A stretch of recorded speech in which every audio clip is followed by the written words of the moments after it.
in the next few moments. We'll be over there and do that right through the evening for you. But right now, we're here on Sports Extra, going to hand you from the Kia Oval over to Canada. It's the Canadian Grand Prix this weekend. It's time for practice one. We say a very good afternoon, good evening, good morning, whatever it may be, to Harry Benjamin. Hello, Harry. A very good afternoon to you, Kevin. We'll be back with them and the team in about an hour's time after the close of this opening practice session to kickstart proceedings here in Canada. And indeed, a very good afternoon if you are tuning in and joining us. Welcome back to Formula One. It's been a bit of stop-start this season, but after a week off, we are back at a firm favourite on the Formula One calendar. Montreal hosts round 5 of the championship. The circuit Gilles Villeneuve, bathed in sunshine right now ahead of our one and only practice session, because yes, you know what that means. It's a sprint weekend, the first one ever held in Canada. So 1 hour of practice before we go qualifying for the sprint later on this evening. Busy first session expected then, and up in the commentary box guiding you through things is indeed myself, Harry Benjamin, and I'm joined by racing driver Abby Eaton. A very warm welcome back, I should say, Abby. And you picked a good one, Montreal. Everyone loves it. Why? What is it about this track? I think it's always been a firm favourite, and you've got the absolutely flat out sweeping bends with the walls only a few metres away, and then some really solid heavy braking zones as well. So it challenges drivers. You're threading the eye through the needle a lot of the time, and that's why it's a fan favourite. Yeah, it certainly is. Just over 4.3 kilometres, 2.7 miles in length, 14 turns, 6 to the left and 8 to the right. We're located on the Ile Notre Dame, this man-made island that hosted the World Expo back in 1967, surrounded by the waters of the St. Lawrence River, and this track running under a canopy of trees as well. The walls oh so close, the Wall of Champions, of course, that final chicane that claimed Damon Hill, Michael Schumacher and Jacques Villeneuve all in the same weekend back in 1999, getting its name. So we're looking forward to this one, and there's always a bit of wildlife to watch out for as well. But a couple of minutes then until we get the green light on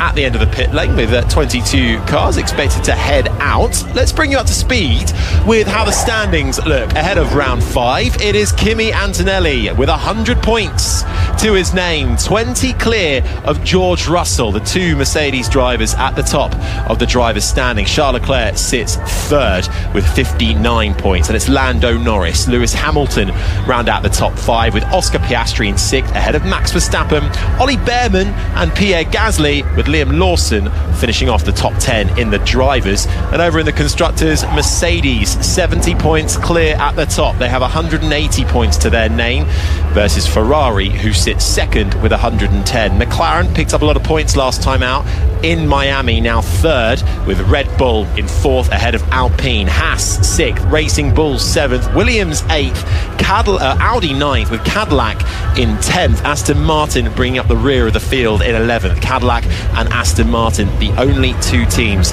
yet to get off the mark, as we are about a minute away then from getting practice underway. And I think, Abby, one remarkable storyline that we're going to be watching this weekend is the dynamic between the Mercedes drivers. Kimi Antonelli, 3 in a row in terms of wins. George Russell, it seems like an age ago he took victory at the first race in Australia. Russell needs a good weekend, but momentum seems to be with Kimi.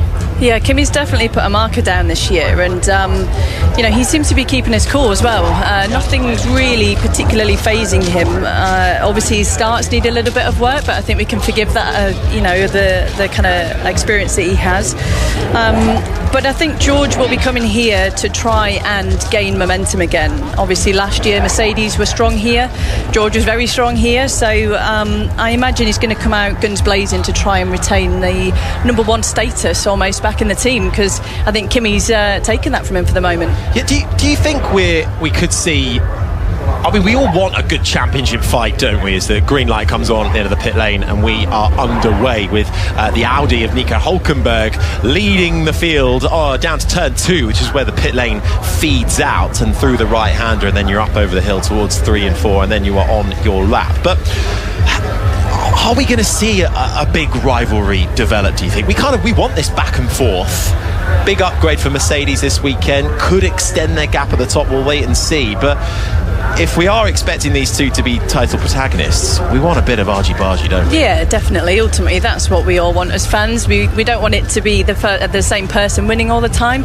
We want it to go down to the wire into the last race weekend. And it'll be interesting to see the upgrades that Mercedes have brought, and whether they are going to get them the extra little bit of pace to bring them again further down the road from the other manufacturers. But as we saw at Miami, McLaren had found some really good pace, same with Ferrari and also Red Bull. So I hope that everyone moves forward together. Ultimately, the other teams that aren't bringing some upgrades this weekend will be working on the data they got from Miami. So I am hopeful for a nice tight battle, but I'm sure we'll find out soon enough. But talk of tight, very tight exit for Kimi Antonelli, as he really had to have full left hand down on the steering wheel to get out of his pit garage and avoid the pit wall. Managed to do it, but got the angle a little bit wrong there, and Charles Leclerc just having to be held by Ferrari before being sent out into the pit lane. But pretty much then everybody heading out onto the track as soon as possible, and getting a beautiful look at the McLaren then of Oscar Piastri sweeping his way through the hairpin and up through the gears and down the back straight towards the final quick right-left with the Wall of Champions almost inviting you in. But then we are underway for one and only practice. As we mentioned, big upgrades, particularly for Mercedes, who brought some bits to the front wing, the front corner of the car, bit to the floor and a bit to the rear corner as well, having not really brought anything last time out. But you mentioned it, Abby, with the starts. That has been, particularly on Kimi's side, a bit of an Achilles heel.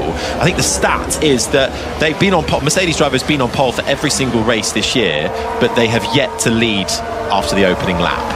So it's all well and good saying, well, Kimi, the momentum's with him, George Russell needs to fight back, he goes well here, but they could qualify 1 and 2, come Grand Prix qualifying at least, but then suddenly they've got to fight those fast-starting Ferraris. McLaren are now up there. What about Red Bull and Ferrari too? So it's not as easy as it might be, or you might expect for those two.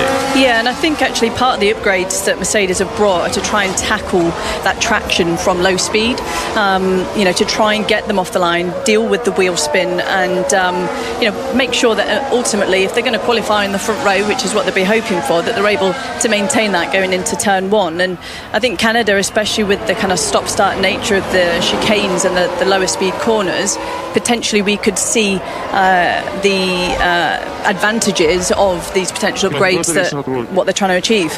We've got a very slow-moving Alpine of Franco Colapinto, who's saying his throttle is not working. He's just about made it into the pit lane entry, but crawling in, and that well. Yeah, he did, but that could have almost been a bit of an incident there. We're seeing him absolutely creeping into that pit lane entry. So early problems for Alpine and Franco Colapinto, but just about moving and getting himself in. So looks like he might be able to roll his way to the Alpine garage. Franco Colapinto, who picked up his best career finish in a Grand Prix last time out in Miami. It was good work from Franco Colapinto, and we're about to see where it all went wrong for him, weaving left and right down the back straight, and then suddenly it just sounds like he loses the engine.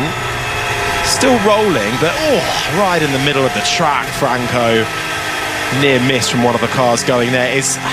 I'm not liking this, Abby. He's going very slowly, but he's right in the middle of the track on the back straight. Yeah, ultimately you'd like to get out of the way there, just for your own preservation as well as others, but I think he had a lot going on in his helmet trying to work out what the problem was. Quite possibly. He has made it back to the Alpine garage, who are rolling in the rest of the way, but Franco Colapinto will be looking to improve on that best qualifying and best race result in Miami. Qualified 8th, finished 7th. Probably most convincing we've seen Franco Colapinto in Formula 1. And Pierre Gasly was unfortunately not able to finish the Grand Prix in Miami. He was tipped over, quite literally, by Liam Lawson's Racing Bulls, but scored points in the sprint race. But Alpine, kind of in that no man's land in the middle of the pack, really. They're not quite the top 4, but they're sort of ahead of the midfield. But it's considering they finished last in 2025, I think they take that. I think they'll be feeling pretty pleased, actually. They're almost kind of best of the rest, really, apart from the usual protagonists at the top. And interestingly enough, and is the norm with Canada, you can see actually there's a lot of dust being kicked up around the circuit. The circuit's only used for the Formula One race weekend, so it tends to be really, really green, very dusty, very a lot of debris on the circuit. And with each session, that'll start rubbering in and producing more and more grip. 54 minutes and 12, 11, 10, 9 seconds remaining of this Formula One practice session. The one and only we have in Montreal, and it's Max Verstappen who topped the times after the first couple of laps. And we're about to see Max Verstappen heading into the left-hander down at turn 6 through turn 7. Gets so close to the wall, and it almost drags him onto a bit of the grass. And the front left picking up a bit of debris and skimming the dust up, picking up a big plume of dust as he opens that rear wing down towards the chicane at turns 8 and 9. I suppose this is the thing, isn't it, Abby? Great track, but not used at any other time in the year. Yeah, and we're seeing a lot of lockups, especially into the heavy braking zones, which is just, potentially as well, this is being run a little bit earlier than usual, so temperatures could be a little bit lower than the norm. So there'll be a bit of management going on, and potentially over the next few sessions as well, we could see into the longer races potential for tyre graining, which is something the drivers are going to have to manage as well. Yeah, first few laps though coming on the board, and they will reduce with every lap that goes by. Piastri fastest with a 1:16.879, half a second quicker than Max Verstappen, who's about to go quicker though. He's fastest of anybody through the first and the middle sector, making his way now towards the final 2 corners. Red Bull looks a little bit unstable as he applies the throttle on the exit of the corner, but it's still enough to find 9/10 of a second and go fastest of anybody so far with a 1:15.895. A mixture really, hard, medium and soft tyres all out there. Only Sergio Perez going out on the soft tyre. Pirelli bringing the C3 hard, the C4 medium and the C5 soft. It's the softest in the range. You're actually got a step harder than we saw last year. So they're actually hoping, you mentioned graining, actually hoping that reduces that effect on the tyre slightly as Stroll comes across the line in 13th place. But Hadjar now joins his teammate up in second. We talk a lot about Mercedes, McLaren, as we hear the sounds of Lando Norris coming into the braking zone for the hairpin as a yellow flag comes out in sector 1. We'll wait and see who that might be, but sounds like it's Liam Lawson who's stopped in turn 3, so the right-hander as you plunge downhill and then head left. So we're not seeing what's happened to Lawson yet, but he has fully stopped as Lando Norris makes his way through the wall of champions, fastest of anybody in the middle sector. Here's Lawson on the radio. I have an issue, right? I've lost, wait. I've lost power steering. Lawson saying he's lost power steering. He's pulled up right on the edge of turn 3 and is out of the way, but is out of the session by the looks of it. Abby getting out of the car, and that's brought the virtual safety car out. Yeah, and that's not what you'll want going into a sprint weekend. Ultimately, through practice 1 is a very, very important session. Good to see he's pulled out the way and Marshall's tending to him and everyone nice and sensible under the virtual safety car, but yes, not an ideal start to the weekend. No, as the Racing Bulls team can only cross their arms and look rather concerned at that. Liam Lawson, who's scored points in 3 of the first 4 rounds so far this year. It's been a good start for Lawson in the top 10 of the Drivers' Championship. We're about to see what happened to him. So it all happened in turn 1, Abby, and he just has to cut the chicane and he's immediately lost it. Yeah, and you can see, thank God that the runoff zone was there for him to gather it all together. But, these things produce so much downforce and they've got so much grip that if you have any problems with the power steering, you're going to know about it pretty quickly. And for Liam Lawson then, that will be a bit of a setback for his side of the garage. Racing Bulls bringing a few upgrades this weekend as well. And in their quest in the midfield, which is always tight here, but there almost seems to be 4 sections now. You've got the top 4 starting to converge. Then you have kind of Alpine in the middle. And then you've got this jostling for position between the likes of your Williamses, your Racing Bulls, your Hasses, along with your Audis, and then you've got the sort of at the back Cadillac and Aston Martin, who are still finding their way. Max Verstappen has a front wing change in the pit lane, fresh from his 24-hour foray. You're no stranger to a bit of GT racing, Abby. I mean, how impressive was it to see Max Verstappen racing in a 24-hour race at the Nürburgring Nordschleife and on course to win it? I mean, it's something that we'd always expect from him. Initial impressions on downshift, please. They feel better, just pushing a little bit, especially in the lower gears. But the locking is much better. Okay, understood. Thank you. Max Verstappen just giving some feedback to his engineer Jean-Pierre Lambiase on the downshifts he's experiencing in the gearbox. It's always been a bit of a thing for Max Verstappen in the early stages. Red flag I've got on my timing screen, and we are red flagging it. Is that to try and retrieve Liam Lawson's Racing Bulls? He stood at the side of the track watching his car rather forlornly, and I think it's because it's not in the ideal position for marshals to get that behind a wall. So they are going to red flag it. The clock continues to count down in a practice session with a red flag, so everybody will have to make their way back to the pits, and track time lost now for everyone. Although you think they're going to have marshals well on the track to get that. It's right by an exit point, but they have to roll it forward, and that would put marshals at risk if they did not red flag it. So that explains that. Coming back to Max Verstappen, so impressive. It was a drive shaft failure that ultimately cost him the win. He's not had much luck, to be quite honest, with his endurance racing, but you know, I think it's been, was it twice he's lost the lead? We expect nothing less from Max, let's be honest. You know, he's a fantastic driver, and I think he really wants to tackle the GT world full on. And I know there's a lot of talk in terms of the new regulations in Formula One. You know, is this kind of pushing him more towards potentially a full-time career in GTs? So potentially the changes that are coming in the future are to try and kind of whet his appetite to keep him in Formula One. But it's always good to see any driver tackle a completely different kind of motorsport. Yeah, we've got these engine design changes very much penciled for 2027 possibly, but they still need to be confirmed. Everyone still needs to agree. We're hearing there'll be some crunch talks this weekend, but the idea is to move away from this 50-50 split that we had between internal combustion and electrical energy powering the power units to more 60-40 approximately in favour of the internal combustion. Do you think that is the right way to go? Because particularly in qualifying, so far we changed it coming into Miami, didn't we, to kind of reduce lift and coasting and having to go off the throttle as a way of going faster. So is this the right, even though it's not confirmed yet, are these talks going in the right way for you as a driver? Yeah, I think so. You know, ultimately we watch qualifying for flat out laps.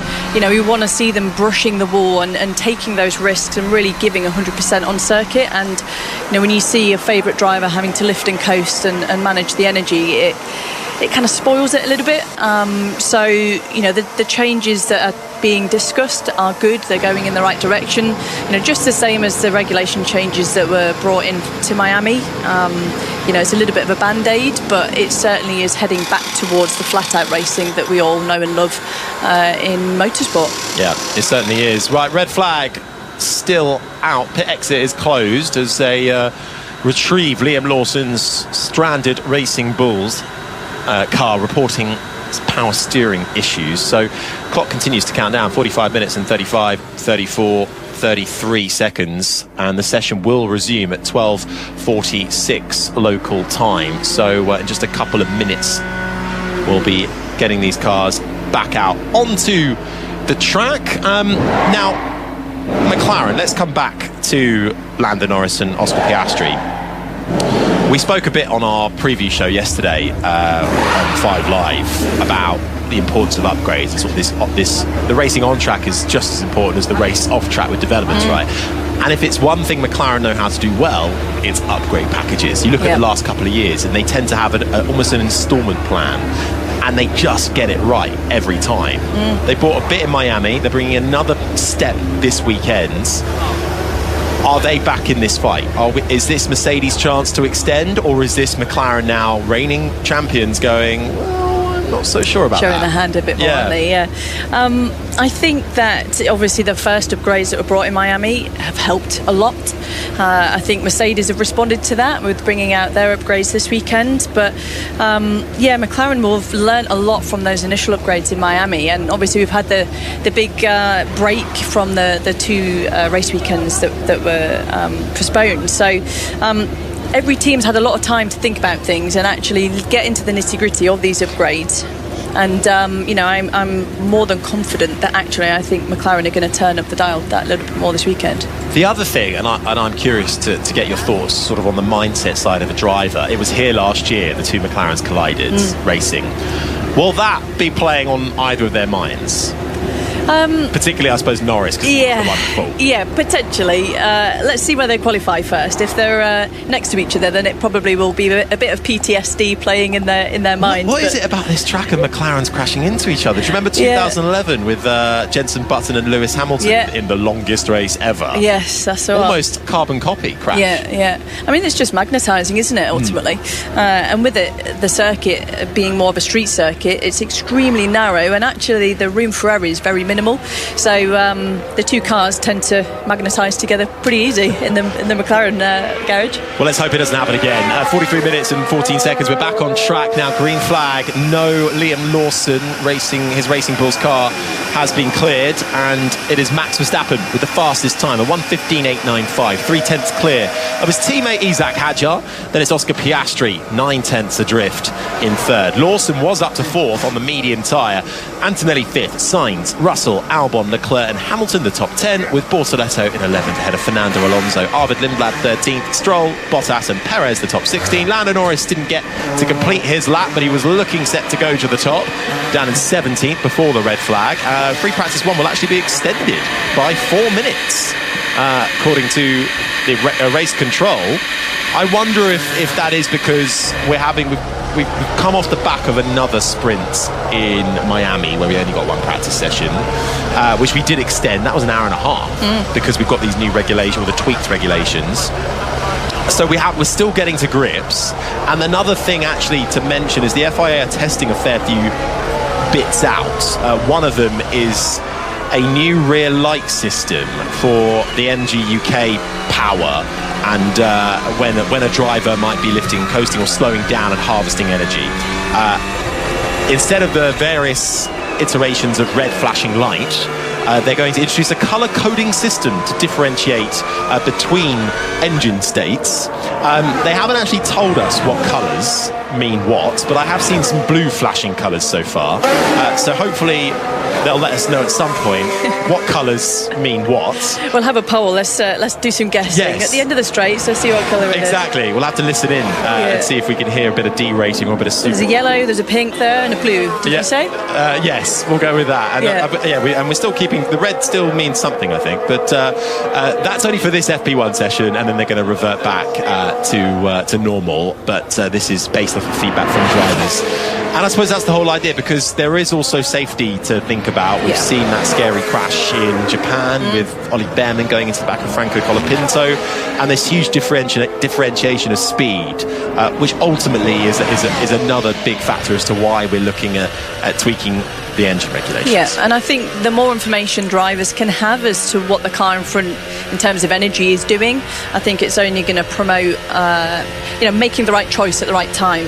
If it's kind of out of the blue that the car's extremely slow whilst they're super clipping and you've got no idea, it's very difficult to judge the closing speed. It's not kind of driving on the road and you're coming up to someone pulling into a roundabout and they're going a bit slower than you expect. The closing speeds are absolutely huge, and at the end of a long straight, coming into turn 13 and 14, it can catch you out pretty quickly. Sound of the Oscar Piastri slowing down for turn 9 into the left-hander of 10, up and over the crest, run out wide. as close as you like to the wall, getting over 280 kilometres an hour just before he slams on the brakes into turn 10. That's the hairpin, and then he starts to head back on yourself. Little bit of wheel spin on the exit as he applies the throttle, and now it's a long straight, just over 1 kilometre in length as you run parallel with the rowing lake that was used back in the 1976 Summer Olympics, and you can just hear him starting to coast into the corner, and indeed he cuts the corner completely and decides to bail out of that one. I was hoping to see how close he'd get to the Wall of Champions there. Usually on a street circuit in free practice one, you're a bit conservative on the exits, unless you're Max Verstappen. I don't think he understands what that word means, but you have to kind of baby steps towards using every single centimetre on the exit, especially as the track is fairly green. That will start to rubber in more and more, and tackling the Wall of Champions and tapping that in free practice one wouldn't be particularly a good idea when it's the only free practice session that you've got. A bit of a lock-up. That's what did it for Oscar Piastri. Yeah. Decided not to ruin that set of tyres completely and bailed out of it instead. I think that's the 10th time I've seen someone lock up into this free practice session. Rejoins, no harm done for Oscar Piastri, who has a 100% Q3 record here in Canada for the 25-year-old Australian, looking to continue that form. We'll go sprint qualifying later on. That'll be over on 5 Sports Extra this evening. Join us for that about 9:25 ahead of the green light coming on at 9:30 this evening. So that's what we love about a sprint weekend. You get straight into it. Kimi Antonelli, our championship leader, the youngest ever championship leader in Formula One history, crosses the line and puts that Mercedes up into 3rd spot, 8/10 adrift of Max Verstappen's time on the hard tyres. All 3 of them. Hadjar up in 2nd, bit more like it from Russell, who comes across the line and puts his Mercedes up into 3rd, about 3.5 tenths away from Verstappen's time. So perhaps Antonelli made a bit of a mistake on his flyer just gone. We didn't see it properly. Meanwhile, Fernando Alonso didn't quite understand the fastest of anybody in the first sector. Then I saw what tyres he was on, and he's on the softest rubber and looking to put himself up towards the top end of the timing sheets, which we've not seen at all this year. Good old Fernando. Why not? Why not? Why not? Fernando Alonso. It will be his 430th career Grand Prix this weekend on Sunday, and a bit of positivity to take from Miami. Both cars finished the race for the first time, and it seems that they've solved their vibration issues that have been shaking the driver's hands so much to the point where it's not been safe for them to continue. And how's that? Alonso up into 5th. Not seen him that high in a fair while. On the soft tyre though, almost 9/10 adrift as Antonelli gets a much better lap together, fastest of anybody in the final sector, and goes just shy of a 10th adrift of Max Verstappen, who still tops the timesheet. Antonelli's 2nd. What's Russell got coming out of the final corner now towards the line? Fastest by 0.02 of a second. Arguably held up a tad by the Haas, which was right in front of him on the exit of the final corner, but enough to put Russell top with just over 40 minutes to go. And as I say that, Piastri now goes top. So time's chopping and changing. So just riding on board with Lewis Hamilton, a little bit wide into one of the chicanes there. Took a little chunk of curb there, potentially bouncing over the floor. Not the ideal line. Yes, yeah. And for Lewis Hamilton, who has been saying he's changing his preparations ahead of this weekend, decided not to use the simulator. Doesn't work for him, thinking there's a few correlation issues. He's been nothing but positive about how great the Ferrari simulator is, but apparently it's not for him, although he hasn't really liked doing a simulator for a long while. It's much like track walks as well, doesn't really get much out of them either. No, I think some drivers absolutely love it, and if they didn't do the sim prep beforehand, they'd really feel out of sorts, but other drivers prefer to kind of keep it a little bit more old school. They'll look at onboards, they'll look through the data from the previous years and so on, but as we see with Max Verstappen, he's basically online if he's not in a race car physically. So each driver has their own kind of comfort blanket, I guess, in the preparation to a race weekend. Better lap from Lewis Hamilton this time around on the hard side. Fastest of anybody in the first sector. Personal best in the middle. Turns it in to 14. Feeds himself out of the final corner towards the line. Where does this put the Ferrari driver? Up into 5th spot. 0.3 away from George Russell who is fastest for Mercedes, a 1:15.760, just under half a tenth of a second is Oscar Piastri in second. Verstappen third, who's been in the pits for a fair while now. Antonelli's on a better lap, he's in fourth currently. This is the sound of the Italian. Hamilton fifth, Hadjar also in the pits and has been for a while in sixth. Then it's Leclerc, Albon, Alonso and Carlos Sainz, the top 10. Bortoletto is 11th. Lawson out of this session with power steering issues, 12th, ahead of Norris, who's in 13th. Lindblad, Ocon and Stroll are the top 16, with Bottas, Perez, Gasly, Hulkenberg and Behrman 21st and last. Colapinto, no lap time on the board. He's down in 22nd as Antonelli takes over at the top of the time sheets. But with this track, it's just getting more and more grip with every lap. So now Oscar Piastri's fastest of anybody in the first and the middle set. So Russell's retaken that top spot. Had a bit of an update actually from Alpine, because we saw on the first lap Franco Colapinto going dangerously slowly with a potential throttle problem is what he reported. Alpine have said they are investigating an electrical issue. I'm smashing the ground every bump, and it feels like we are at 10 ride item. It's awful. Copy that. That's Esteban Ocon in the Haas, who's down in 17th, 4.5 seconds away from the fastest lap time of Oscar Piastri. Not happy with his ride height setup by the sounds of it, Abby. No, and something you don't particularly want at this track where you have to utilise the curb so much through the chicanes. It's going to be very uncomfortable, and it's also not going to give him particularly much confidence in terms of grip levels.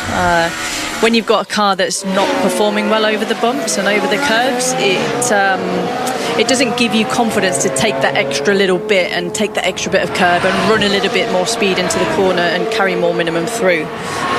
So hopefully some changes made there to give him a bit more confidence on this fantastic circuit. Not seen any groundhogs yet, though. No, they're keeping an eye out. Yeah, maybe it's the new light system scaring them away. It's the blue light. Yeah. I don't like it. So interestingly, I've seen the blue light flash a lot towards the end of Casino Straight there. So that potentially could be for the Supercross. Is it called Casino Straight? Apparently, yeah. I had absolutely no idea. Yeah. I didn't know it had a name. Yeah. Casino Straight. So that's the run. That's the main. That's from the hairpin down towards the Wall of Champions. Yeah, unless my research is wrong. No. I shall have a little look. Oh, big incident for the Williams, and that is a big crash for Alex Albon's Williams in the run down towards turn 8 and 9. It looks like he's hit the wall coming out of turn 7.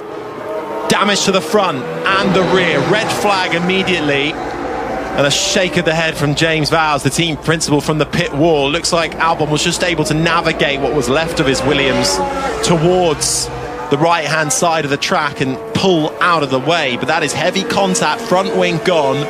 Part of the rear wing is gone, along with the floor, and the diffuser's taken a big whack as well. Yeah, that's a nasty hit there. I've not actually heard from Albon yet. Hopefully we hear he's okay.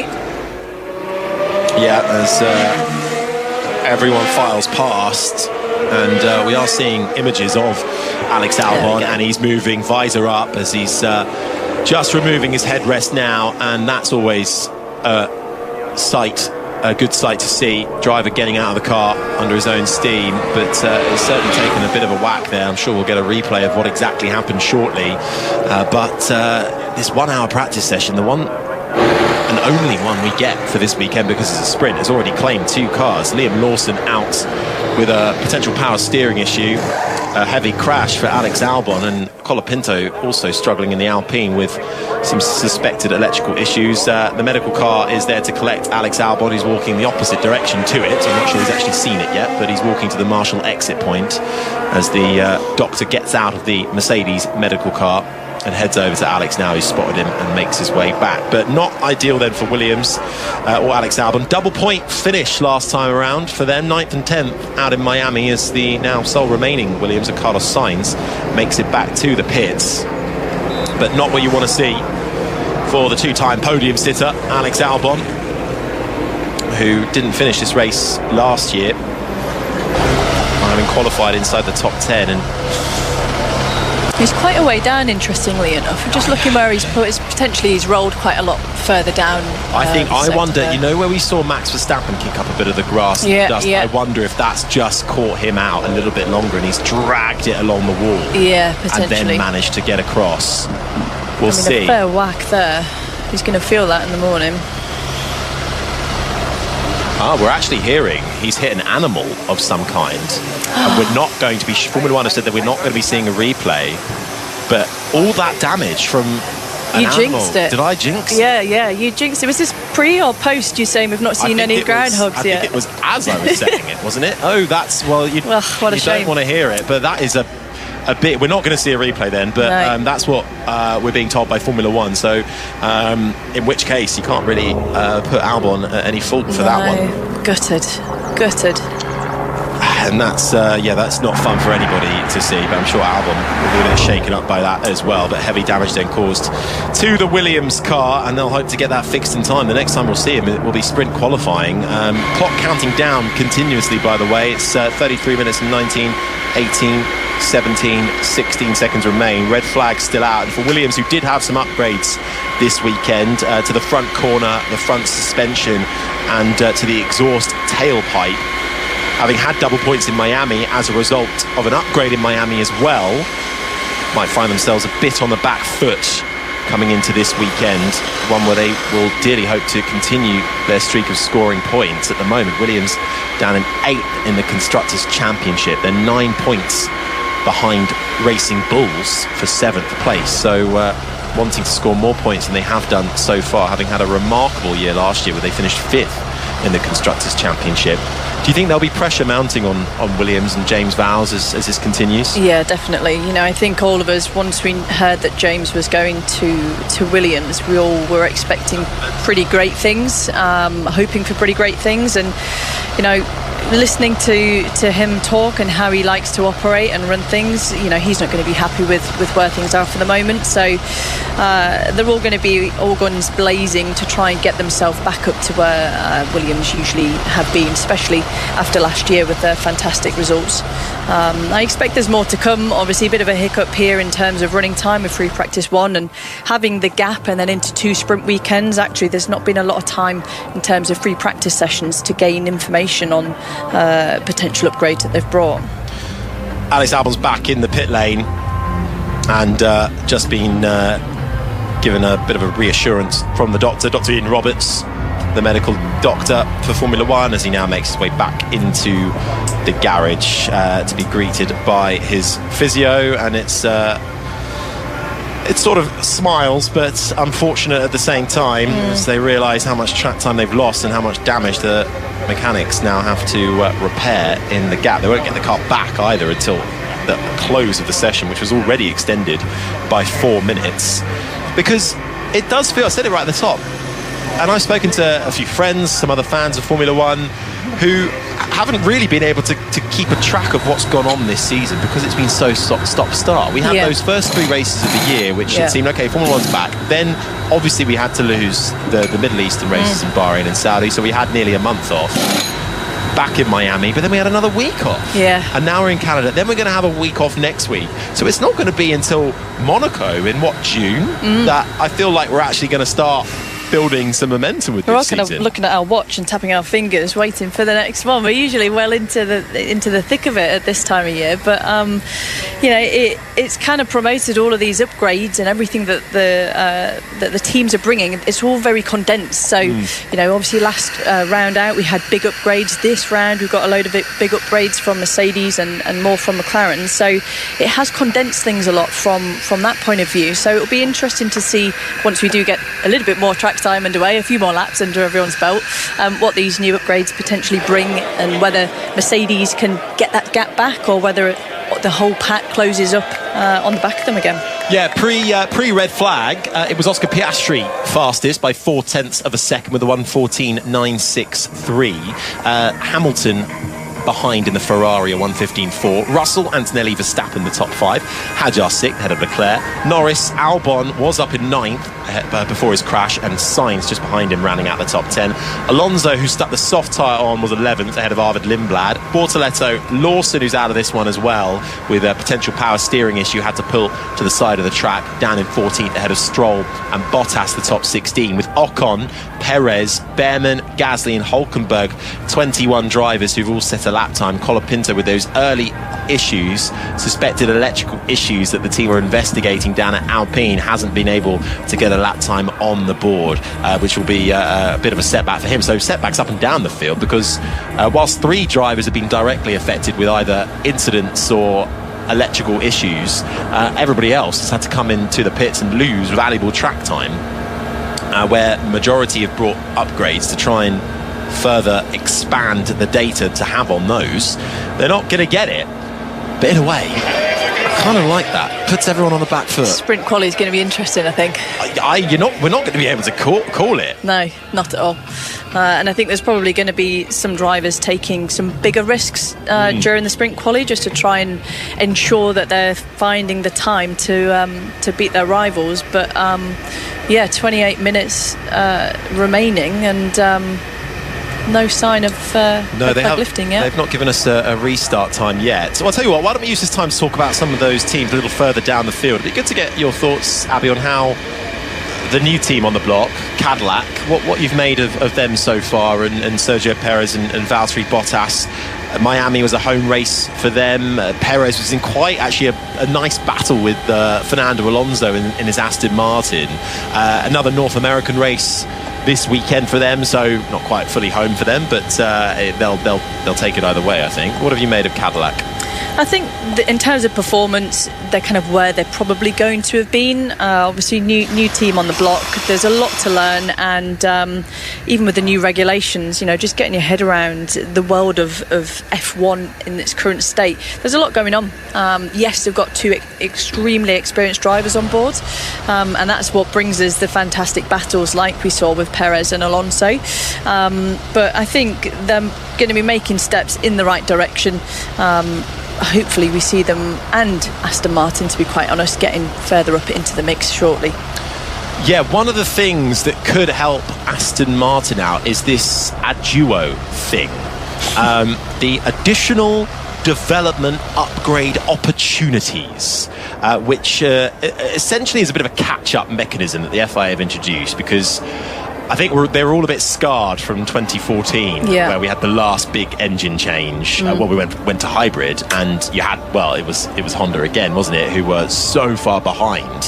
So this is to allow those after a certain point in the season, which is at the conclusion of the Canadian Grand Prix weekend, so this weekend, to potentially be allowed to have engine upgrades. So if you are deemed to be 2% adrift after the Canadian Grand Prix, you'll be allowed an additional engine upgrade for this season and 1 for next. Anyone 4% would get 2 this year and 2 next. And then there's also hours on the test bench that you will be allowed as well, and financial benefits too. Honda look like they are well beyond 2%, so could be entitled to quite a bit of money and upgrade and time on the test bench. So a good time to bring in the BBC's F1 correspondent Andrew Benson on this. Andrew, good afternoon to you. Well, it seems like a good time to chat about this while we've not got any track running. Give us the lowdown on this then, and are Honda set to improve the most? Well, I don't know whether they're set to improve the most, Harry, but they've certainly got the most improvement to make. I was told this morning that so basically this Aduo, Formula One loves a bit of jargon, doesn't it? Is based on the internal combustion engine power only, nothing to do with the hybrid system. I'm told from a very reliable, trustworthy source.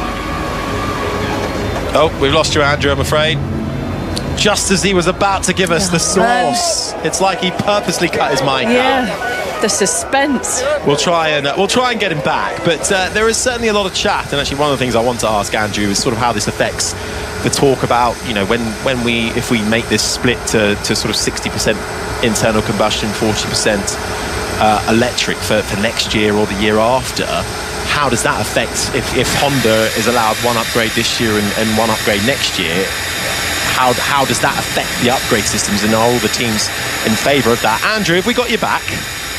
Well, I don't think I ever left, Harry, but I am here. Yes, well, we left. We lost you. You were about to say you were chatting to a very reliable source in the paddock. Yes, the Honda engine is 50 kilowatts down on power. That's 67 horsepower. So that's a big chunk, obviously. Now, the question is, will they be able to gain all that back with one or two of these opportunities, as they're called in Formula 1? Nobody knows that, do they? Of course, obviously, the bigger question for them, I think, is also, can they improve into next year? Also, what we don't know is what other teams, or engine manufacturers I should say, are going to be allowed upgrade opportunities. The general belief is that the Mercedes engine is the best, but that's best holistically. And some people even claim that, for example, the Red Bull engine has more ICE, that's internal combustion power, than the other engines. So if that's true, then Red Bull won't get an upgrade opportunity. But where do Audi lie? Where do we know Honda, as I said, I can't remember what the other engine manufacturers are. Ferrari, they think they deserve an engine development opportunity, but it's for the FIA to decide where their engine is and whether they're within 2%. And there's even politics involved in this. There are design choices made when it comes to engines. So Ferrari have a smaller turbo, for example, which has been an advantage at the starts, and will also be an advantage at Monaco because it gives you better pickup. But it's a disadvantage in terms of overall power. But they decided to do that. They didn't have to have a smaller turbo. So there's a debate about that. And then, of course, while this is going on, there's also a debate going on about the 27 regulations, which you've touched on earlier, Harry. And there's a bit of to and fro this weekend about that. I thought it was going to have been tied up by now, but it certainly isn't. There's talks going on. No actual definitive meeting set, but a bunch of sort of individual meetings at this stage. I don't know where they're going to get to in the course of that this weekend. Then, of course, there's a wider question about the 2030, 2031 engine regulations. So all a bit of a mess, frankly. It's a headache, isn't it? But yes, the one thing we know for sure is, yes, Honda will get additional upgrade opportunities, no question. Well, they certainly need it. Thanks, Andrew, for that. And good timing as well, as all of the cars head into the fast lane of the pit lane. Session will resume at 13 minutes past the hour. We're about a minute away from that. And it is the Red Bull of Isaac Hadjar, by the looks of things, that is leading the way. No, he's not, actually. He's 1, 2, 3, he's fourth in the queue, actually, behind his Red Bull teammate. Practice 1 is going to be extended by a further 15 minutes. We were extended by 4, so now it's 15. So I guess we just see when the clock counts down to 0. So does this affect if we stay on Sports Extra, producer Joe? Who knows? Because I know Kevin Howes will be waiting to head back to the Oval. So we'll see how this unfolds.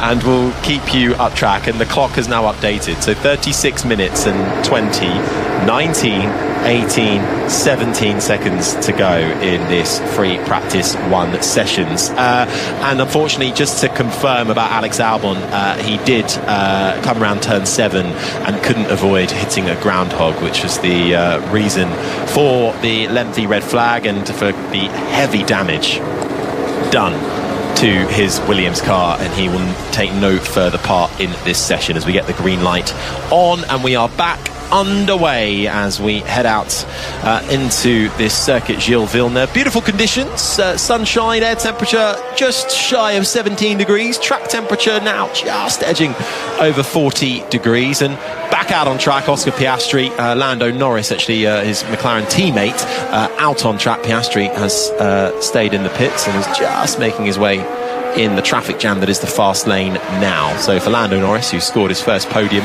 as the reigning world champion at the Miami Grand Prix last time out, hoping to carry that forward into this weekend, Abby. Yeah, I think he'll be keen to try and get back up to the top step more regularly. Obviously a step forward in the Miami race to have both McLarens on the podium. Good feeling for them, I imagine. But it will be interesting to see how George Russell actually gets on this weekend, and to see if he makes the step forward to regain the speed over his teammate Antonelli. Good news, everybody. we're staying on Sports Extra to the bitter end of this one and only practice session, and then we'll hand you over to back to the Oval for the T20 Blast. But this is really going to bring us a lot of intrigue for later on tonight for sprint qualifying. Piastri fastest at the moment, but we've not really seen everybody play their hand. The midfield looks like it's, well, a bit all over the place. You've got an Alonso who's decided to try out the soft and the medium tyres and find a bit more time, but the Haas cars look well off at the moment, and they've been trialling an upgrade this weekend as well. Quite a big upgrade for Haas too. So they'll be hoping to try and get themselves back in the fight for some decent points, having had a great start to the year. Ollie Behrman with a top 5 finish a few races ago, but that seems like a while now, with just over half an hour then of this session remaining, and everybody out on track with the exception of those we've lost: Albon and Lawson, Colapinto with issues, Fernando Alonso now heads out of his garage into the sunshine of the pit lane, Stroll still in the pits too. Everybody else out on track and desperate to try and get some crucial running in. But for Kimi Antonelli, you were racing at 19 years old, Abby, were you? What were you doing at 19? I was, but not in a Formula 1 car. No, but I mean, that it just makes it, I mean, they're getting younger by the year now, aren't they? Max Verstappen set that benchmark about 10 years ago. But I think it's remarkable. And do you think that age factor plays on the other side of the garage as well? I mean, George is still pretty young, 27 years old. But for Kimi to be setting these records, youngest pole sitter, youngest to lead the championship, he could actually become the first driver to have his first 4 wins and pole positions consecutively, ever. Yes, no one's ever done that. Pretty impressive stat, isn't it? And he seems so calm and cool, collected about it. I don't know what's going on in his head, actually. Well, do you think there's a bit of, I don't want to say he is naive, but when you are 19... Naturally, surely he's probably more grown up than most 19-year-olds. But naturally, you are a bit naive to the certain aspects. Do you think that will help him if he's got even an element of that compared to George Russell, who's now been in the sport, for a fair while? Yeah, I think as you get older, you get a bit wiser, but also that goes against you in certain. Yeah, well, supposed to be, but also that goes against you in some areas. He is green in comparison to his teammate, but as I say, it doesn't look to be phasing him at all, and he must be carrying a fair bit of pressure on his shoulders to try and keep delivering, but ultimately I would say it's probably George Russell that's carrying more pressure as to, George should be up there. Why is he being beaten by his 19-year-old teammate, on the regular? So I think actually the pressure is on Russell, as he is actually popped a purple sector in the second, and he's back up to second on the lap times, only a 10th shy from Piastri. Yeah, it's tight at the top. And with every lap that goes by, more rubber laid down on this track, which was incredibly green to start proceedings, because it doesn't get used at any point in the year apart from this weekend. And this is the sound of Charles Leclerc in his Ferrari, who does not actually the best record here in Montreal. His best ever qualifying is 3rd, and best ever race is 3rd as well, as he comes across the line and is 4/10 adrift in 3rd. So number 3, certainly the lucky number for Charles Leclerc, and it was a bit of a nightmare scenario for him last time out in Miami, with the nightmare of all final laps, where hit the wall, dragged it home, cutting every corner on his way, and given various lengthy time penalties as a result. The miracle, he still picked up some points, but was quick, was that Ferrari. We know, as Andrew was saying earlier, with the small turbo in that Ferrari, so good at the starts. When we come to a Monaco, they should be really strong. But what about here? Maybe in the first couple of laps, the first couple of corners, they could be strong, but you've got to be good in a straight line here too. Yeah, and I think the Ferrari has been strong generally at the first first third of the race. So depending on where they qualify and if they can get off the line, as they've done previously very well, if the upgrades they've brought have helped with the straight line speed, they could really be in contention here for, again, kind of top 3, top 4 position. Ultimately, that's what we all want as fans. We want to have as many manufacturers in the top 3, top 4 as possible. And I know that Lewis, as we've seen from his interviews so far, he's extremely hungry to try and get the kind of success back, and Charles would be more the same as well. Just on that sort of Leclerc, on the Antonelli stuff I was saying, Charles Leclerc said something quite interesting yesterday to Andrew, saying what's really cool as well is for Antonelli to be in this position so early on in his career, as Lando Norris decides to do a bit of lawn mowing down at turns 3 and 4, rejoins the track. It's in the moment of your career where you don't overthink. You just drive. His second season, 19 years of age, and I think you can feel that with Kimi, and that's why he's exceptionally quick. This is Charles Leclerc speaking. I think it can be a strength, and sometimes maybe you can pay the price of just not thinking enough sometimes, but I think that's his strength at the moment. He's all in, and that's really cool to see, and I think that kind of sums it up quite well. Yeah, I mean, they've got the car underneath them, so the Mercedes is strong, and Kimi will just be driving autonomously. As racing drivers, we say you're kind of in the zone, and actually when you're at one with the car and you are in that zone, you're not actually thinking all that much about things. You're just responding to what the car's giving you. You're responding if you've got a little bit of push at the front, a little bit of a snap at the rear, and you're just at one with the car. And that's where he seems to be at the moment. And George seems to potentially not be gelling it quite as well as Antonelli is at the moment. Potentially the upgrades that are being brought this weekend, that could help Antonelli off the line, as we've seen his starts haven't been the best. But as well, going back to the George side, he loves this circuit and is extremely successful here last year. Exactly, it is a Russell track. 2 times a pole sitter in a row, 1 last year, and currently sits at the top of the times with 28 minutes and 8.76 seconds of this extended practice session. It's a 1:14.560 on the hard tyre for Russell, a 10th clear of Antonelli. Piastri 3rd, Leclerc and Hamilton the top 5. Lindblad, who was stuck on the medium tyres, put himself up into 6th, ahead of Norris. Verstappen and Alonso on the soft tyre. 9th, Hadjar rounds out the top 10. Then it's Albon who's out of this session. Sainz 12th, Gasly, Bortoletto, Lawson is 15th, also out of this session. Stroll, Ocon, Bottas, Hulkenberg, Perez and Behrman are the 21 drivers who have also had lap time. Colapinto, who looks set to miss this session, but if Alpine are still investigating that electrical issue, might get him out in time for some laps on the board. But he has been in the pits pretty much since the start of practice, which I've lost all sense of time. We've extended this session, but we've got just under half an hour to go, so we will be handing you back to the Oval in about 27 minutes time. But until then, crucial running to be had. A good lap from Arvid Lindblad on the medium tyre, the British rookie for Racing Bulls, who hasn't actually had the best of runs since the first race of the season in Australia. It was a remarkable start for Arvid Lindblad, getting 8th place, but it was up into 4th, running in the podium places at one point. China managed to salvage 12th after a really truncated practice sprint. 14th in Japan, and then Miami wasn't exactly anything to write home about for Lindblad. But I suppose this is what we're going to see from the rookie in their first year. There's going to be ups and there's going to be a lot of learning. Yeah, I think it's rare that we get those like Verstappen and the others that jump in, that are immediately on it from the start. I guess the parts where we need to have a good comparison of is him and his teammate, him and Lawson ultimately. And in the Miami race, obviously Lawson got into some bother and didn't finish. Lindblad finished 14th. And if we compare the Miami qualifying, Lawson did out-qualify Lindblad by a big chunk. And ultimately, the good thing for that is he has got the data. He has got a good, strong driver with him. Yes, again, not someone particularly experienced as some of the F1 drivers that have been in it for a long time, but he will be learning and he will be doing everything he can to get back into that top 10 position, which is where he's set the bar for himself coming out this year.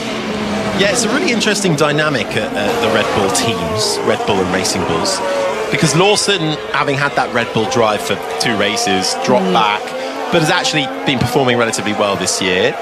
Lindblad, a hotly contended rookie coming in for his first season, had a great start, but isn't exactly, stomping all over Lawson.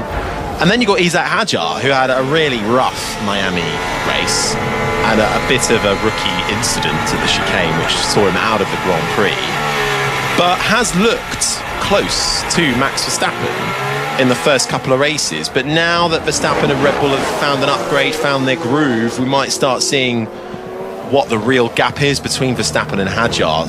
So it's a bit, they've still got to bide a bit of time. But do you think there's been a change at Red Bull recently with all the management changes, etc., that they will allow their drivers a bit more time now? Or, Hadjar's clearly good, but how long is he going to get? I would hope so.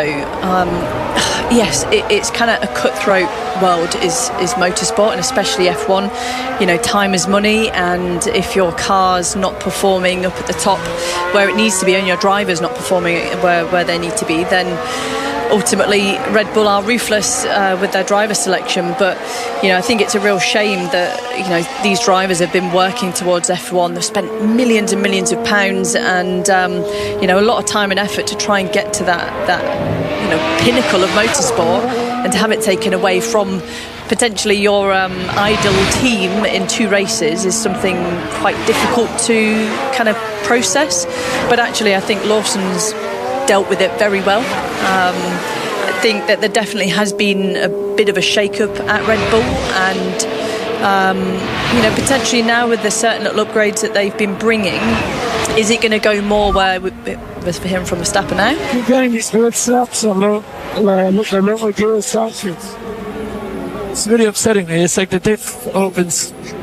Okay, stand by. So he's getting some snaps in the downshifts, and it's upsetting him, Abby.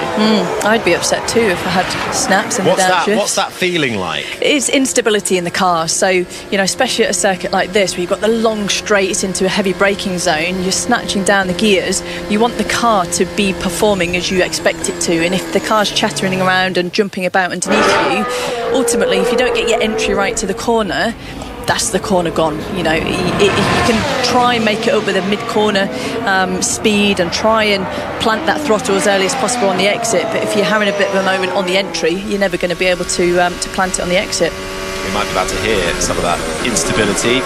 Downshifting through A, and he just can't turn it in. Yeah, and you can't get down the box if the wheels are locking and so on. There's systems in place that actually prevent you getting down the box as easy. So we've seen quite a few cars cutting the grass there, potentially with lockups and downshift problems, but we did hear Max mention this earlier on in the session as well, so some work to be done there from the Red Bull techies.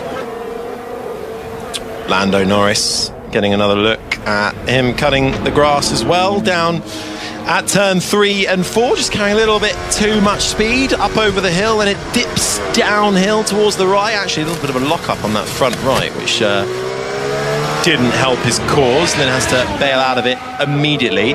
Right, we're actually looking at Ollie Behrman now in the Haas, who's making his way through 3 and 4 and out through the curve through 5 as it then heads round to the left-hander at turn 6, through the right-hander of turn 7. This is where Alex Albon met his fate with the groundhog, unfortunately. No such issue for Ollie Behrman as he now heads under the bridge into the braking zone.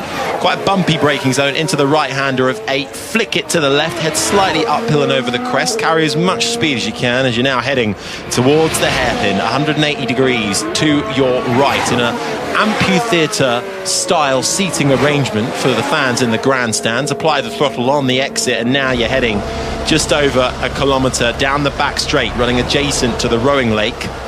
And your next point of action is turns 13 and 14. A quick right-left flick with the wall of champions waiting for you. Behrman turns it in, has to have a couple of goes on the steering wheel, leaves ample room on the exit towards the line on the hard tyre, and does improve, but up into 19th spot.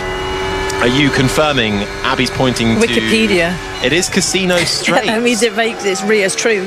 Wow, I'm going to write that down. Yeah, we're going to have a little look into that. I missed that one on my... Sounds great. Down the Casino Straight. Yeah. Sounds quite Monaco, to be honest. But there you go. You learn something new every day. Every day it's a school day. It certainly is. And Lando Norris is making his way to the end of the Casino Straight now.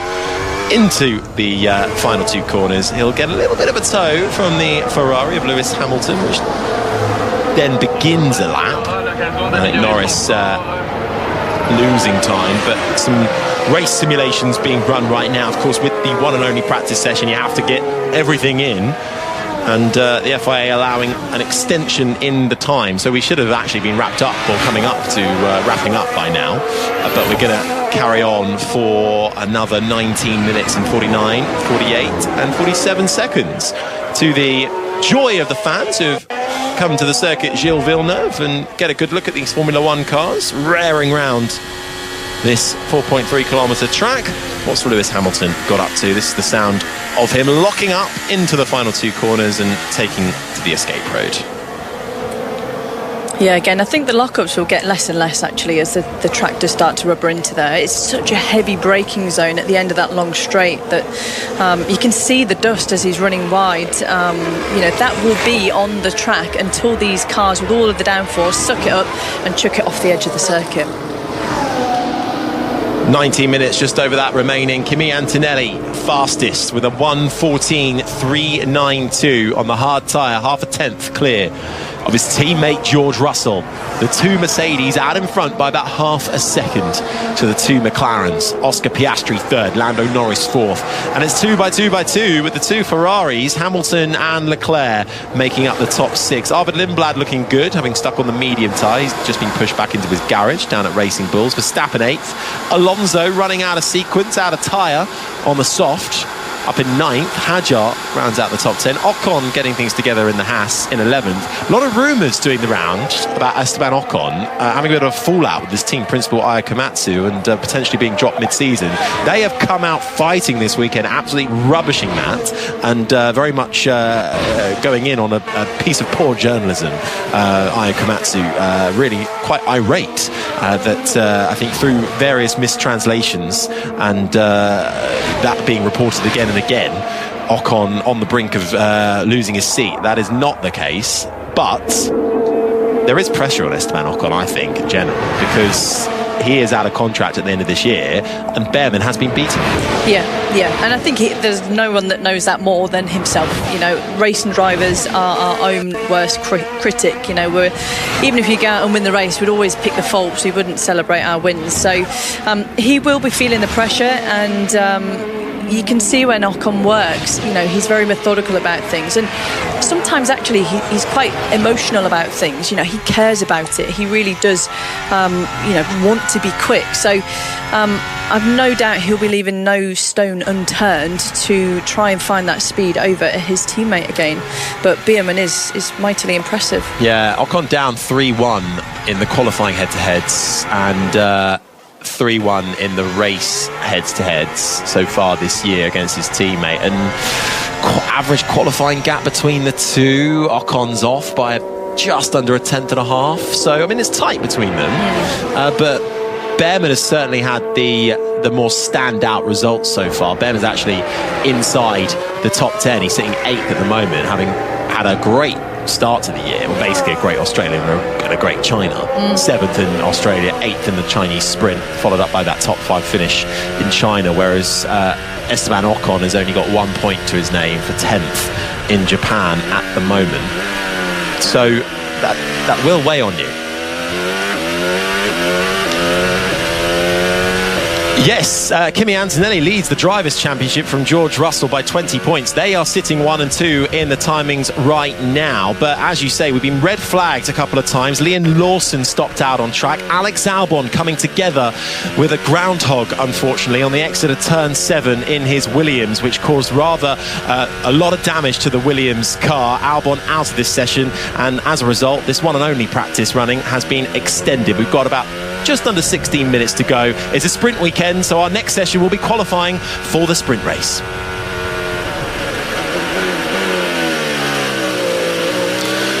Now, we are radio, but I just have to say that for those loyal fans, you'll know that was a quick update into 5 Live.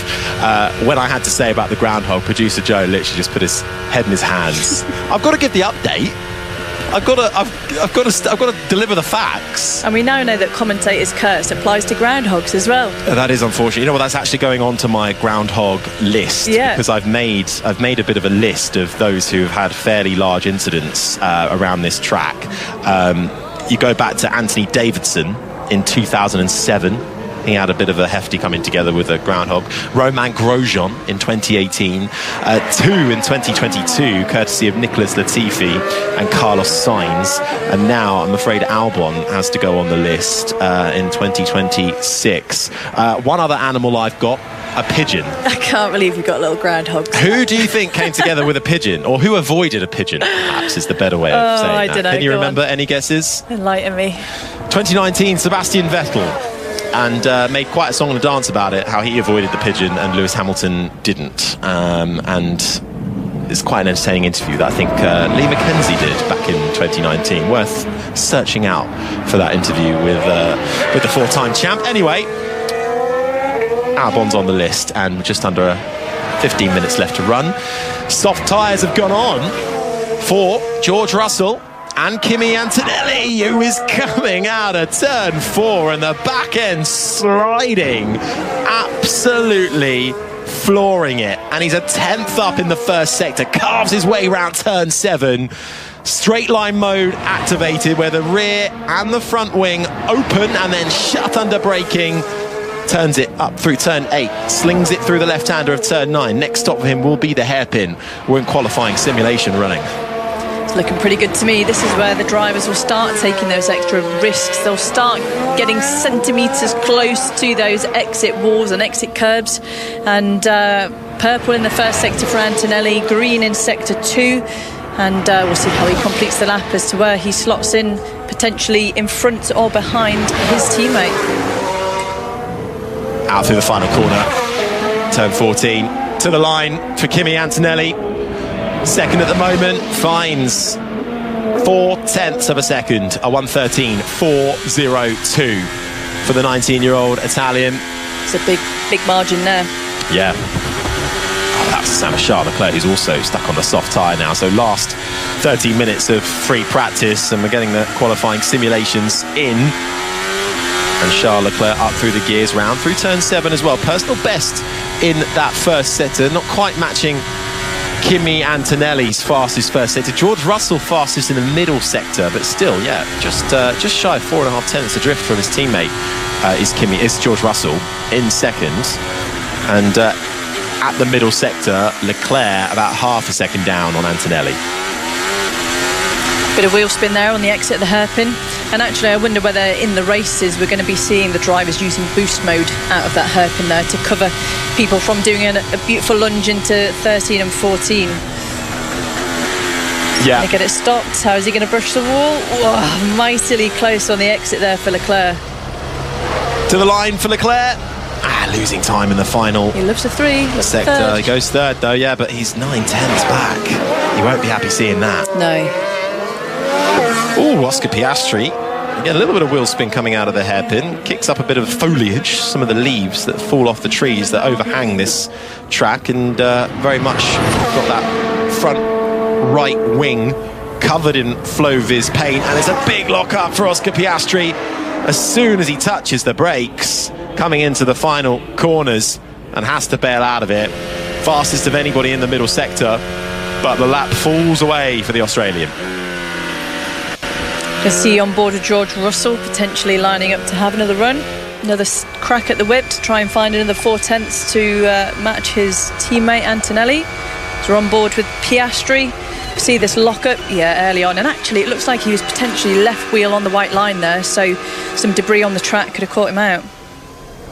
Yeah, just getting a slow motion look at it. And it's, dips a wheel onto the grass. But it is as soon as he touches those brakes. Meanwhile, George Russell, what's he been up to? Is it a lock-up in turn 1 for the British driver? It is. That was about a lap or so ago that we're hearing. And he has to take to the runoff area and the mandated rejoin point.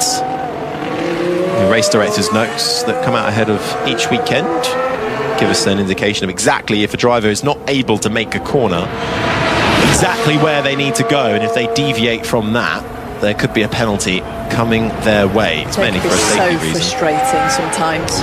Really? Yeah, when you make a tiny little mistake and you know that you can just carve back into the space, but ultimately you want to take the safest route. But as a driver, knowing how much you're going to give up to do that can be very frustrating at times. Sometimes, if you are in a battle though, and you're running off, say at turn 1, and you're travelling quite fast, you just might not be physically be able to make that exact escape route. But I think they do take that into account. Yes, they try and plot them in the most sensible way. 9 minutes, 57, 56, 55 seconds to go. Antonelli on the soft tyre, but the 1:13.4 is fastest, 4/10 clear of his teammate George Russell, who's having another go at it, fastest of anybody in the middle sector. So Russell's strength definitely lies in that middle sector. Leclerc third, 9/10 adrift. Hamilton, who's yet to stick on the soft tyre, he is out there now on the soft. I haven't seen a time from him yet, so we'll get this last 9 minutes or so a little idea of what we can expect in sprint qualifying later on today. Russell, better lap this time around, crosses the line, closes the gap, but doesn't overhaul Antonelli, but gets to within a 10th and a half. There was a little bit of margin there on the exit of Wall of Champions, which potentially you could be saving for qualifying. Would it have been a 10th and a half? Probably not, but there was definitely margin there. Oh, another lock-up for the McLaren. This time Lando Norris coming into the hairpin just sends him out wide. He is on the soft tyre now, so we'll see what his first run on the soft will be, but that would have cost him a bit of time as he now heads down towards turns 13 and 14. Slings it right, slings it left, leaves himself margin on the exit. And to the line for the McLaren driver, the reigning champion, finds time. Only 5th, 1.3 seconds back. But I'm not sure we've seen everything from McLaren yet. I'm not, with 8.5 minutes to go, are they over a second adrift? I can't believe that. I mean, I hope not. I want them in the mix as well to keep that excitement high, but both McLarens are around the same point. So whether they're trying certain things out and not showing all their hands too early before quali, perhaps. Interestingly, I've noticed into the hairpin, a couple of the teams run slightly different lines, whether that's the inability to get the car stopped, but some run slightly deeper and a bit more of a V, and the Mercedes, for example, tend to keep a bit more of a tighter line into there. Got pretty reasonable flat spots now. Oscar, we'd suggest manual deactivation of straight mode. That lockup was before the front wing had fully reattached. So that was Oscar Piastri, who, shock, has got some flat spots, but maybe that straight line mode just not activating or deactivating a little later than they would like. So Tom Stallard on the radio there, Oscar Piastri's race engineer, just giving him some advice of manually closing the front and rear wings, which fly open when you are going in a straight line, reduces the drag and gives you a little bit more efficiency and speed in a straight line, and then close up for the corners. And they are only partially activated if it is wet, which we are expecting it to be on Sunday. With last time I checked, there was about a 60% chance of rain, and we know it's a bit of a microclimate here, so it can very much change in an instant. We had a yellow flag out a few moments ago. It was for George Russell, who found himself in a spin and a touch against the wall as well. Came flying through turn 1, the rear went round at him, slid all the way through turn 2, facing the wrong way onto the grass, and tapped the wall on the exit. I thought he was going to get away with that, actually, but as soon as you get on the grass, it just accelerates. I've no doubt they've had a little bit of rain recently, so the grass will be fairly wet and increase the speed towards the wall, but only the front right looks like it had a touch there, so shouldn't be too much damage. Is that a little bit of pressure? Trying to find that extra 10th and a half that he's missing? Yeah, I mean, 10th and a half is, just a whisker, really. It's not needing to reinvent the wheel, but due to, the only free practice session of the weekend, he's going to be taking the risks. Got another yellow flag out on track. Just trying to see who that might be, as it's been out there for a fair while now, and it is Esteban Ocon, who is missing a front wing.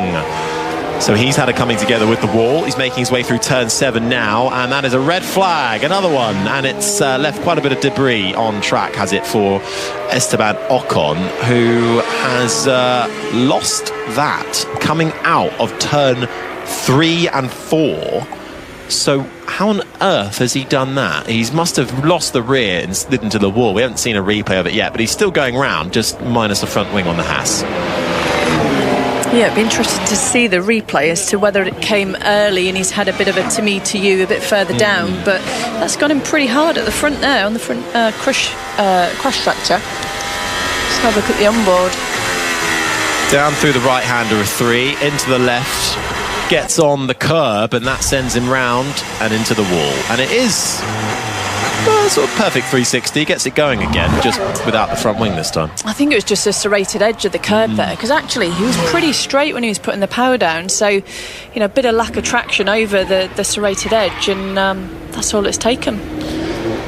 The Frenchman then brings out the another red flag. I've lost track of how many we're on. This is our third red flag? I think it is. So, yeah. So Esteban Ocon then, who has scored in every single Canadian Grand Prix he started, and will be making his 185th Grand Prix start this weekend as a Formula 1 driver, brings his practice session to a close. Now I wonder, are we going to get this session going fairly quickly, or are we going to get another extension with 4 minutes to go? I think it depends how much or how quickly they can get that debris off the track. I mean, Haas amazingly got the front nose straight on there, so and that's no mean task. I've tried that. I've been down to I Haas. saw that. I've been down to Haas to try and put that front wing on and off again, and it's not easy, I'll give him that.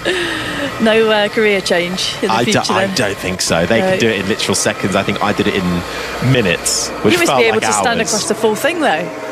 Well, I did suggest that, but they didn't quite trust me with a part of the car that is worth millions of pounds. Fair enough. Wise choice. And actually, the scariest part is the gunner is taking the tyre. Yeah, how are your wrists? On and off. Well, at first, I nearly lost it completely. It just sort of flew out of my hand, sparks everywhere. Yeah. But it's the speed of it, and it is the pressure. I think that's the hardest job because, well, the driver's got to line up perfectly with their marks in the pit lane. That's why you often hear commentators or whoever it is talking about a driver going long or stopping too short, because they have these defined markings that help guide the tyre gunner in exactly, so they don't have to think about it. But of course you do have to think about it, so there's human element to it, and you've got to do it in literal seconds, off, on, straight away. You've got to wait for the green light on the tyre gun so you know it's all clear, because we've seen before it not working, wheels going flying once they're through turn 1.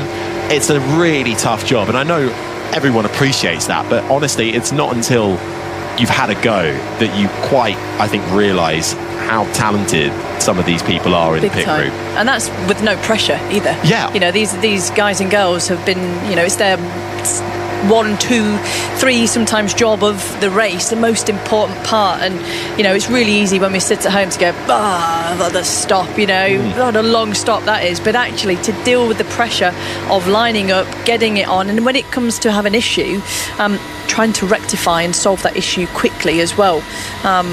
You know, before the cars actually come in, the mechanics and the pit stop crew, their heart rate is going to be going through the roof.